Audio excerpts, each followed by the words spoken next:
Could it be possible that Blackbeard is the Earth God? If a sun god can have a rubber body and imagination, why can't this god be made of darkness? So thank you so much for the $5 dues, the anime underworld. Really appreciate that. And to answer your ever so important question, I'm not entirely sure where Blackbeard fits into this picture at the moment, both metaphorically and literally, because the mural lays out a pretty clear emu-like figure that we're going to be working towards defeating to bring about the dawn of the world and such. But what isn't even close to being pictured here is the fact that Blackbeard is still almost certainly going to be the final antagonist of One Piece. So if we do go with the god idea, then perhaps Blackbeard is the sea god. Kerber's thrown out the window, but Kraken maybe. Kraken still works. Although this does lead us to one of the major corrections from the fan translations of the Harley text. In the Second World text, the fan translation said that those who deified themselves after slaying the sun god evoked the wrath of the sea god. However, in the official translation, it just says, man killed the sun and became god, and the sea god stormed, which is almost the complete opposite reading. The first translation made it sound like the sea god was responding to those who killed the sun. They were reacting and went, ooh, don't like that, flood. But the official translation makes it sound more like the god was just doing his own thing alongside those who killed the sun and perhaps even in assistance of, which points suspicion firmly back onto Emu as the main candidate for sea god, as every native Japanese speaker I've approached has said that the official translation of the Harley text is more accurate. The "they will not meet again" to me sounds like the people of the world. The red line splits the world. They will not meet again. The oceans rise and create the grand line. They will not meet again. Luffy will break the red line. Surely they will meet again. So I do really like this reading. At the moment, I still am in the camp of it's more likely that we're referring to the sovereigns that the Sea Kings were talking about. But this idea, little by little, is winning me over. And there's no reason why both can't be true. We could be dealing with simultaneous meaning. The way I currently view the history of the One Piece world is that the end of the First World saw the construction of the Red Line, due to whatever this serpent creature is, thus dividing the world in two, and the end of the Second World resulted in the creation of the Grand Line and possibly Calm Belt, as the Sea God did whatever sea god does. Sea god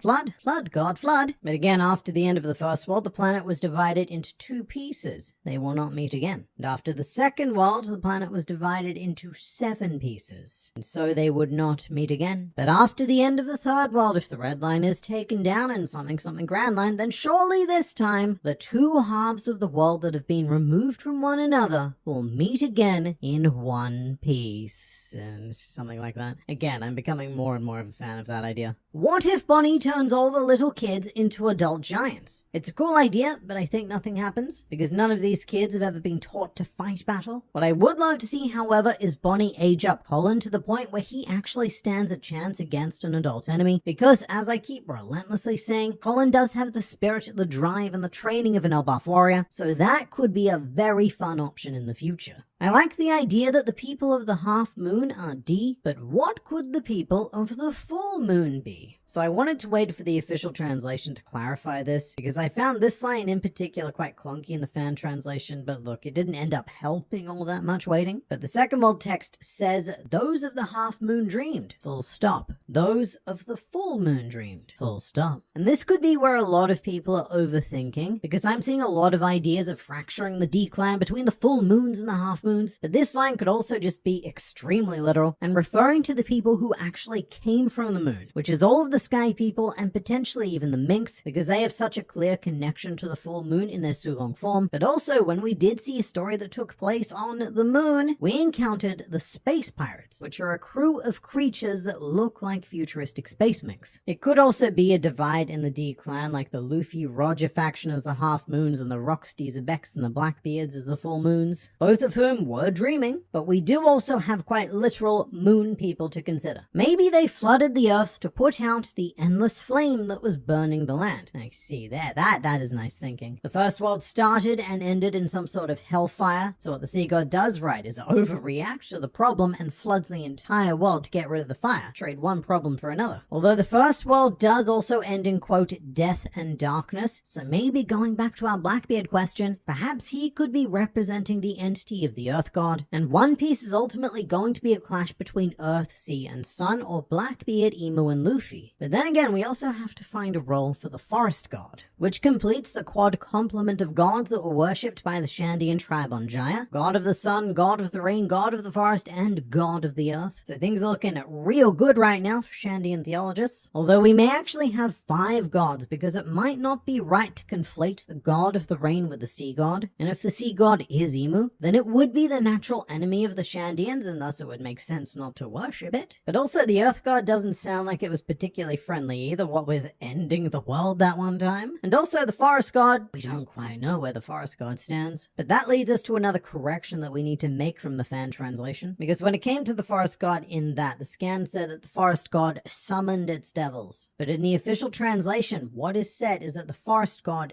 tamed demons, which makes the connection to devil fruit mythology in this line a little bit harder to suggest, and in fact, I would be tempted to move away from the fruit idea entirely. It made a lot more sense when the language was that the Forest God was nurturing devils, but what we have here is now completely different. The Forest God almost sounds a little bit antagonistic, as if it subdued and domesticated the remnants of those who lost the conflict in the First World. Now we know who made the scar on Shanks' face. Is it this Kerberos? You know what? It's been a very long time since this was last said, so it's worth going over again. But Shanks actually got his scar from alleged god Blackbeard, which is another reason why he was once speculated to have the Kerberos fruit, because it wasn't known how he was able to make the slash mark without some sort of fierce Zoan ability. However, during Fishman Island, there is a short flashback of Whitebeard claiming the island as his territory, and in this teeny tiny panel, you can see Blackbeard wielding the weapon that he assumedly used to scar Shanks. This is made a lot clearer in the anime. In the manga, you can just miss this entirely. But the weapon itself is called Tekokagi, which literally means back of the hand hooks. 3 heads with 3 swords almost guarantees in the final fight Zoro will be fighting Shamrock. That, and Zoro is now trying to become the King of Hell, and surely any respectable King of Hell would need to acquire the Guardian of Hell for himself. But look, as much as I'd like to see it personally, it does seem a bit thematically disproportionate for Zoro to fight Shamrock, especially if Shamrock defines himself as a swordsman, which I imagine would get into the same sort of messy territory as trying to define whether or not Shanks is classified as a swordsman for the sake of becoming the world's greatest swordsman. If Shamrock is, then that's a problem, because Zoro, he cannot lose to him. That would be breaking his vow never to lose again, which against a swordsman, he hasn't. But I also feel like Shamrock's just, too important of an antagonist to be beaten by Zoro, whether it be on Elbaf or even later down the line in the final war. So at most, I would predict a fun Fujitora situation where Zoro gets a brief skirmish with Shamrock before it's interrupted by something else. But just on the sword, it was actually introduced as Kerberos, in the same way that the 5 elders were introduced as their respective yokai and or worm creature. And so that's led to the idea that this wasn't a sword that ate the Kerberos fruit, it is a Kerberos who ate the sword fruit. At the moment, I don't really buy into that because I prefer the simpler solution, and throughout One Piece history, the devil fruit weapons do often get introduced by their names. Fungfried, for example, got a whole introduction box of his own on any Enisobi, although to be fair, this box did make clear that he was an elephant sword, and even stated which devil fruit was being used. However, to continue to be fair, Fungfried was a lot more irrelevant than Kerberos is. Fungfried was more of a fancy costume piece for Spandam. So yeah, why not dump the information there, because there's not going to be a better place to put it. But Kerberos could be different. The exact fruit likely being used might have a more dramatic purpose down the line, but it also opens up the question of if Shamrock's sword is named Kerberos and can become a Kerberos, then can Shanks' sword Griffin transform into an actual griffin?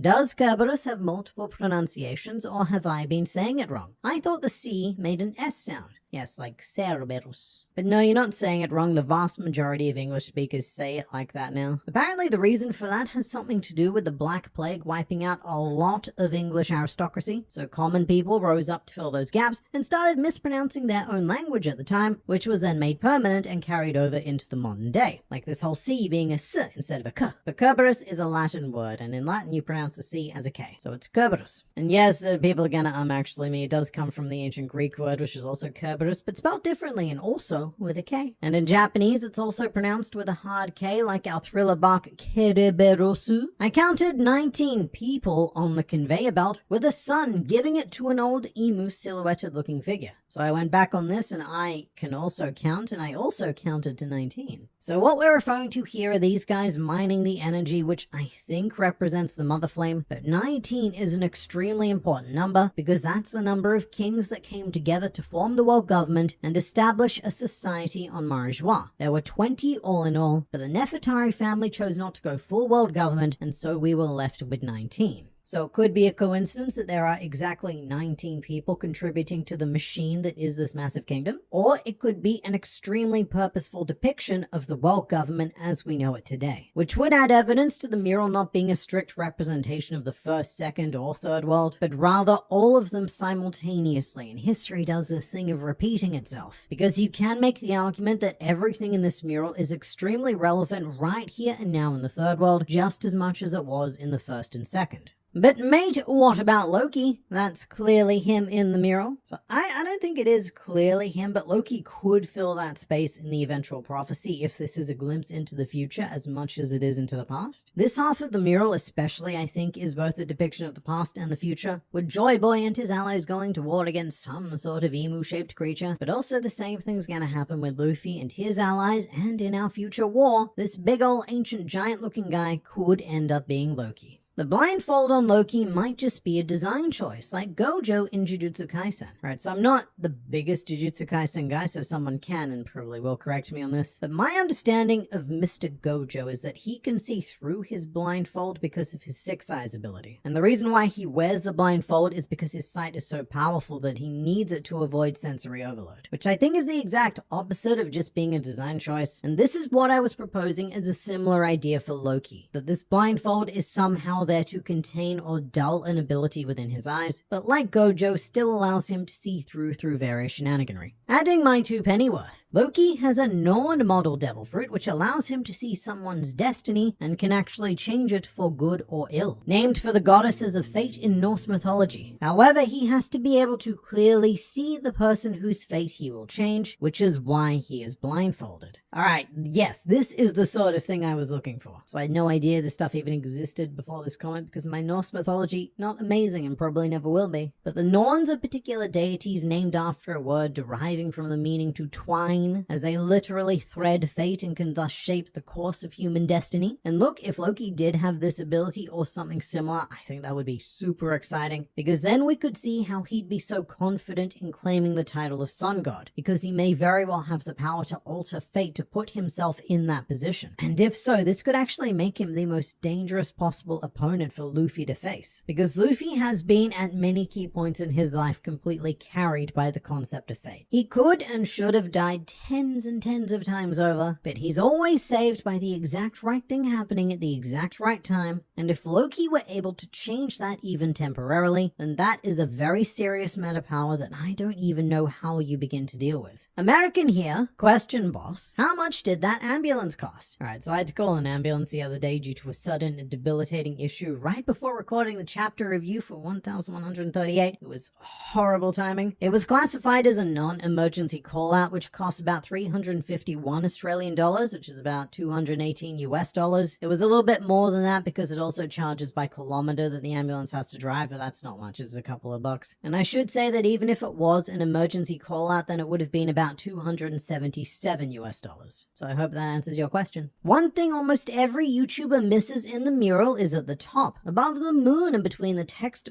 boxes, you can see a couple of other spheres that look like planets. So I can't speak for everyone else, but I definitely miss this. There's so much in this mural, man. And also, my channel artists missed this because they weren't put into the original mural art. But above the moon and between the fancy Harley text boxes, we do see 2 other moons, one of which has a strip running across it just like the serpent in the mural, so maybe some sort of connection there. But these are probably a depiction of the moons that we saw in the model of the world on Ohara. According to the Oharans, the One Piece world has at least 6 moons, and one of those 6 moons even has its own mini-moon. So there's probably more celestial bodies hidden behind the Harley smiley text as well. A theory that I love about this is that Frankie is essentially a part of the mural. Frankie represents Pluton. He had the blueprints and burned them, thus making him the only one who might, assuming he read them, know how to build it. That would be amazing if right now Frankie is standing in front of the depiction of Pluton on the mural. Because we can make out a potential Uranus with the ark and the lightning bolt and a Poseidon with the fisherman monarch and the fish. But making out a Pluton in this image, that is much more difficult. And I've also wondered why Frankie was the straw hat chosen by Oda to discover the mural first. Not that I'm complaining at all. It's amazing to have Frankie be at the forefront of something so unusually relevant, but also maybe there's a reason why his eyes were chosen to view this as opposed to others. When Ripley said a kid's dream, I instantly thought about Luffy. Well, just on that. In an interview with Iñaki Godoy, the live-action Luffy, Oda said that the most important thing about Luffy is that he's meant to represent the, quote, ideal child. So Luffy's adventure is meant to follow that path of childlike imagination to its conclusion, which is why the world of One Piece itself is constantly growing, getting more and more bizarre and ambitious to meet that imagination. So I can see this mural being drawn by either Joy Boy or Nika. There's a lot to the mural, and it's surprisingly difficult to discern a time period. But I imagine if this mural was drawn by a child, then it could have been the very first person to possess the Nika powers of bringing their imagination to life, which would mean that everything that's happened in this story and the history of this world would be following the cartoonish plans laid out by a child hundreds, thousands, maybe even tens of thousands of years ago.